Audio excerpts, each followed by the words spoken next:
Hi, and welcome to my channel. I'm Hope, and today I'll be teaching you punch needle embroidery. So go ahead and grab your kit, as well as a felt tip marker, some scissors, and a hot glue gun, and let's get started.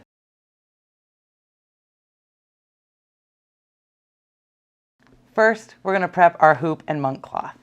Separate your hoop into the two pieces, the solid one being flat on your working surface, and drape your monk cloth over top. Then we're going to take our second piece, the one with the fastener, and we're going to snap it over the monk cloth. Pull on the edges to help tighten it like a drum, and then secure it with the fastener. Ta-da! Easy peasy.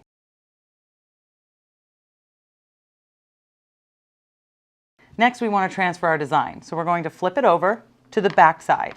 And luckily for you, anything you put on this side will not be shown with your finished product. This is just your guide for your project. For my kit users, if you don't have the pleasure of having a illuminated table, I recommend cutting the design out of the booklet and taping it to a bright or well-lit window and using that. We line up our design, take our felt tip marker, and just like I said, this doesn't have to be perfect. This is just our guide for the day. I like a felt tip marker for how easy it transfers to the monk cloth without actually transferring all the way through. Just a simple, bold line, wide enough for me to follow with my hollow tip needle.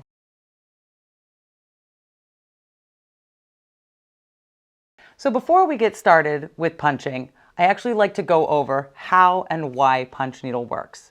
And there's two very important factors: the monk cloth itself and the hollow handled punch needle. So this needle is specifically designed to deliver those loops by feeding the yarn through the hollow body and out this small eye.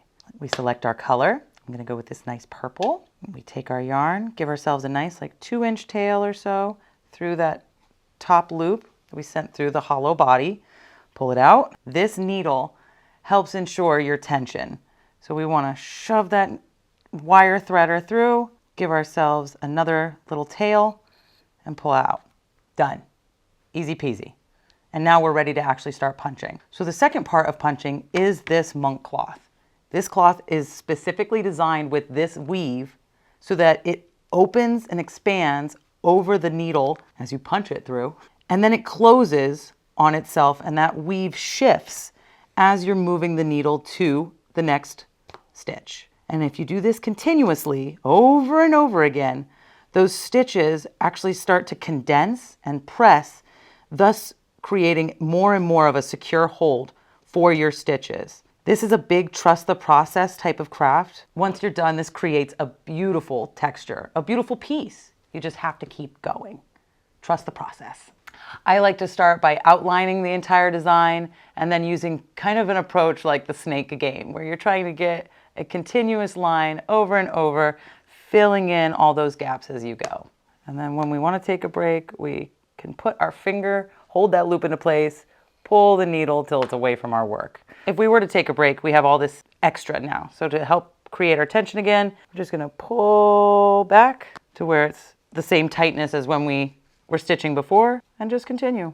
Easy peasy. It's a nice part about this type of craft too, is you can put it down and pick it back up in a week if you want. What I'm also noticing is that tension has been lost. As it does, as you're punching and you're pushing this fabric, it's going to shift, it's going to move.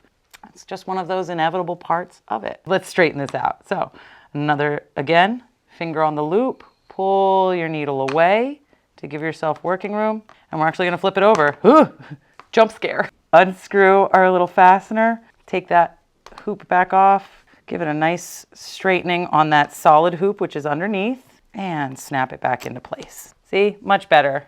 Got that tension back. Makes it a little bit easier for the punching.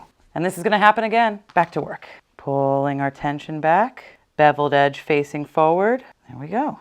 And back to it. See how much easier that is once the tension is back? You're not fighting with the fabric. And as you can see too, I'm not as concerned about bunching the stitches right up next to each other.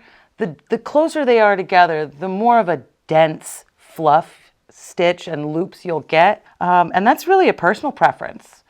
When I'm making something like a wall hanging, I do like it to have that nice, thick, lush kind of look. Versus if I'm making something like a coaster from this one, I try to keep the plush amount even throughout all of the colors. So it's really more of what can I replicate throughout the whole piece.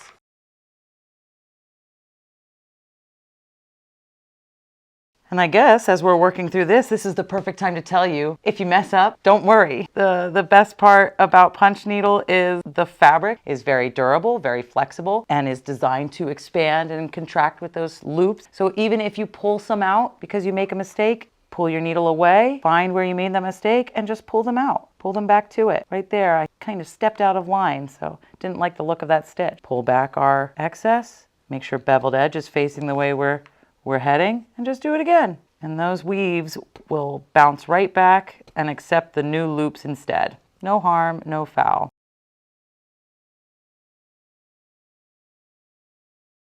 And when I said that tension was the name of the game, I also meant with your yarn. Too tight and it pulls out those loops. One of the tips and tricks that I recommend is just keeping your yarn on the top of your hand. Rather than gripping the handle like this, and the yarn here ensures that the yarn is able to flow freely out of that tip and ensures that your loops are the right length. Important when it comes to punch needle. The loops are everything. Yeah, because there's really no wrong or right way to hold your hoop. It's really about your preference for it being relaxed. This is supposed to be a relaxing, enjoyable craft. So I try to remind people to drop the shoulders, relax the jaw. And yet, with all of that, I craft like a little goblin. And I put it here. I like to rest my hoop right here to my chest as a way to hold it in place so I can really see where into that weaving I go. And as you can see, I'm a lot faster when I hold it this way. So one of the other tips that I like to tell people that really helps with the success of your punch needle is keeping this beveled edge facing the way you're stitching. I like to rotate the hoop. Some choose to rotate the needle. I prefer to rotate the hoop almost like a steering wheel. That way my beveled edge is always facing the correct way. So you can see as I'm working this curve, I am slowly turning my hoop to ensure that the beveled edge is going the direction I want it to go. So from here, I want you to keep going and fill in the rest of your teal, and we're also going to fill in all of this white. Once we have all of that filled in, we're going to come back and I'm going to show you how to finish your piece so it's ready for display or possibly maybe a gift for somebody.